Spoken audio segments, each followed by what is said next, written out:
hemos estado hablando del contexto histórico un poco en la elección del emperador Carlos V y cuál es la novedad en el mapa político de Europa con esta elección de emperador. Y ahora vamos a hablar un poco también, porque me parece importante, del personaje de Martín Lutero y cómo ha llegado a convertirse en lo que ahora todos, o la mayor parte de los europeos, pensamos cuando nos nombran Martín Lutero. Nos hacemos una idea con ese nombre y eso es un proceso de construcción largo y que es muy interesante, ¿no? Cuando el conflicto en el territorio del Sacro Imperio se hace abierto y ya, digamos, hay una situación clara de ruptura con la Iglesia, hay que entender un poco por qué la Iglesia no se preocupa, porque la sensación que se tiene es como que la Iglesia deja hacer, ¿no? Y no toma medidas o no se preocupa demasiado por aquello. Y esto también tiene una razón, es decir, la Iglesia convivía con sus problemas desde hacía siglos. Había visto nacer y morir muchos luteros a lo largo del tiempo. Muchos movimientos, podemos llamarlos heréticos o antisistema o como los queramos llamar, pero los había visto nacer y los había visto morir. Y había lidiado con ellos. Y entonces hay una larga experiencia histórica previa con este tipo de conflicto y por lo tanto hay que entender las razones por las cuales la Iglesia no parece preocuparse demasiado en los años que siguen al 17, ni en los años 20 ni en los años 30. O sea, Trento tarda mucho tiempo en considerarse una necesidad. Por eso se va alargando la idea del concilio, hace falta un concilio, bueno, pues ya haremos un concilio, ya haremos en algún momento, ya haremos un concilio. O sea, ¿por qué? Pues porque, bueno, si uno ve algo que está sucediendo y si algo tiene la Iglesia, y eso hay que reconocer que lo tiene, es visión histórica del mundo. Ha convivido con el Imperio Romano, ha convivido con el feudalismo, ha convivido. O sea, todo el mundo llegó, se mantuvo y se fue y la Iglesia sigue. Así que no se alarmaran por aquello tiene toda su lógica, ¿no? El personaje Martín Lutero, desde el momento en que comienza su predicación, digamos, vamos a llamarla, a mí me gusta utilizar el vocabulario moderno, antisistema, ¿vale? Desde que comienza esta predicación antisistema y aquello provoca el gran conflicto que se llama la Guerra de los Campesinos y él se da cuenta de que los otros líderes heréticos van a terminar muriendo en el intento. Y él desde luego no, porque cuando la crisis, digamos, es extrema, a finales del año 25 y en el invierno del año siguiente, Martín Lutero abandona por completo el bando de la rebelión social y se pone, sin duda, escribe contra las hordas asesinas y ladronas de campesinos, que es un texto espantoso, en el que llama a matar a sangre y fuego a todos los campesinos. Pone los pelos de punta la lectura de ese texto, ¿no? Claro, hemos visto morir en Mauthausen, por ejemplo, a Thomas Münzer, y uno puede pensar, yo siento respeto por la gente que tiene ideas, equivocadas o no, pero es consecuente con ellas, hasta el final. Entonces, en aquel contexto, hubo hombres que realmente pensaron que era posible acabar con las formas de poder organizadas, que era posible esa especie de recreación del reino de Dios en la tierra, que era posible.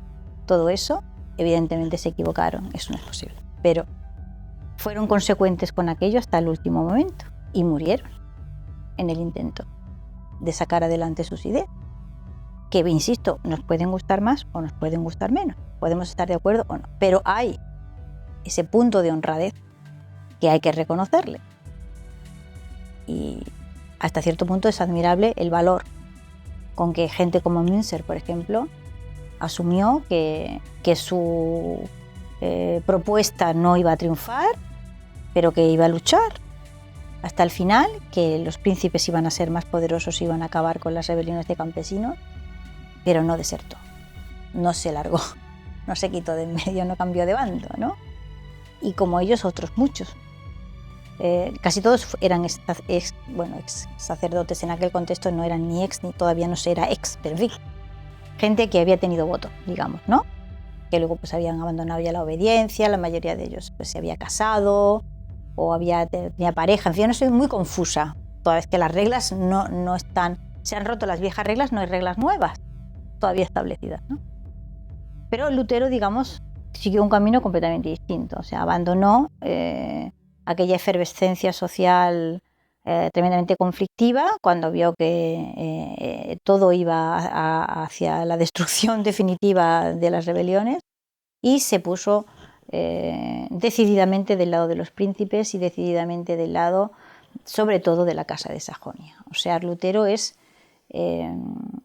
como agua de mayo en un momento determinado para la Casa de Sajonia y para aquellos príncipes que tienen dos problemas muy serios. Tienen un problema por arriba, que es el emperador, un emperador como ningún emperador ha sido, ellos no han conocido otro emperador como ese, porque los emperadores en el Sacro Imperio, digamos, los elegía un colegio, digamos, electores, era un primus inter pares, es decir, era uno que, digamos, tenía ciertos privilegios, más que nada decorativos con respecto a los demás, pero mando efectivo y real no tenían, esa es la pura verdad.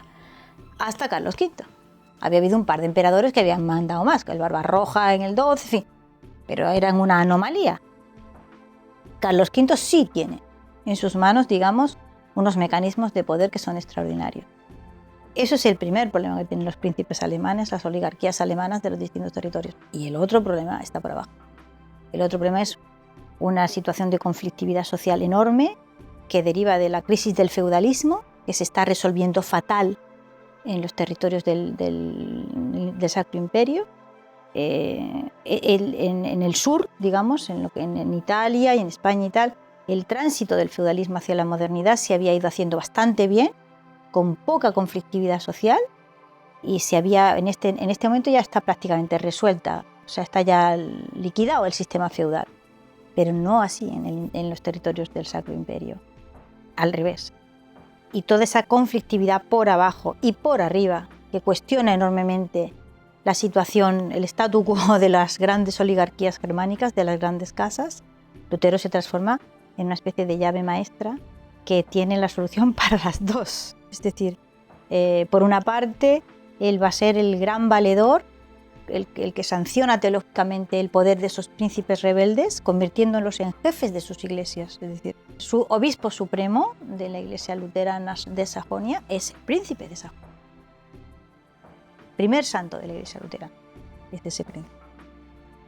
El poder que ese príncipe adquiere de pasar de ser un príncipe con un poder terrenal a ser además, de repente, la autoridad suprema religiosa es extraordinario. Le resuelve todos los problemas. Le resuelve los problemas por arriba, le resuelve los problemas por abajo. De manera que es muy comprensible que a partir de ese momento Martín Lutero se transforma en una especie de niño mimado de la Casa de Sajonia, que va a poner en sus manos todo lo que él necesite para sacar adelante esa rebelión contra la Iglesia, que, insisto, no es solo contra la Iglesia como poder establecido, sino contra la Iglesia y contra el emperador.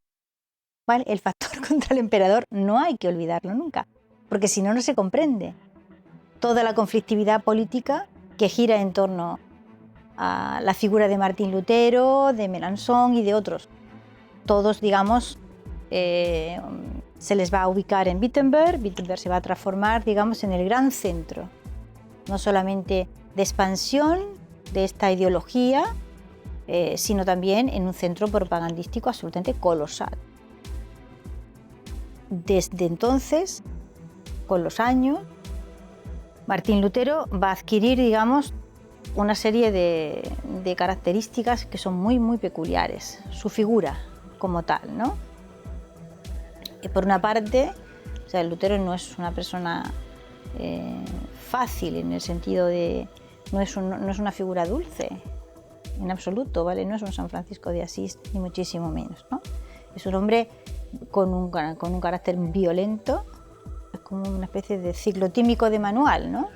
En el sentido de que es una persona que sufre como sístoles y diástoles, de enorme conflictividad, extremadamente depresivo, extremadamente entusiasta. O sea que es un hombre cuyo comportamiento no es fácil de gestionar, en absoluto. Pero la Casa de Sajonia ponía a su disposición, digamos, una universidad que se nos olvida que está recién creada, o sea, ha sido casi creada ad hoc para él y para otros, digamos, luteranos convencidos, para que se convierta en el gran centro de expansión, y allí van a ir a parar grandes pintores. Estamos hablando de artistas fenomenales, los mejores que había, los Cranach, por ejemplo, padre e hijo, los Holbein, en fin, imprentas al servicio de esta nueva propuesta, digamos, de confrontación abierta contra el poder establecido, entendiendo como tal, insisto, la Iglesia y Carlos V, ¿no? Y es un mecanismo tan eficaz, que ha teñido por completo nuestra visión, no solamente de la cristiandad en su conjunto, sino de lo que el protestantismo fue y de lo que el catolicismo ha sido a lo largo del tiempo. O sea, la visión que ustedes tienen y yo de Europa y de la cristiandad europea es un producto que se empieza a fabricar en Wittenberg en este momento y que ha sido utilizado y muy bien usufructuado a lo largo del tiempo por el lado protestante de esta historia, sin que el lado católico haya manifestado hasta el momento presente gran capacidad para ofrecer una visión, no voy a decir diferente, pero al menos un poquito más cercana a la historia.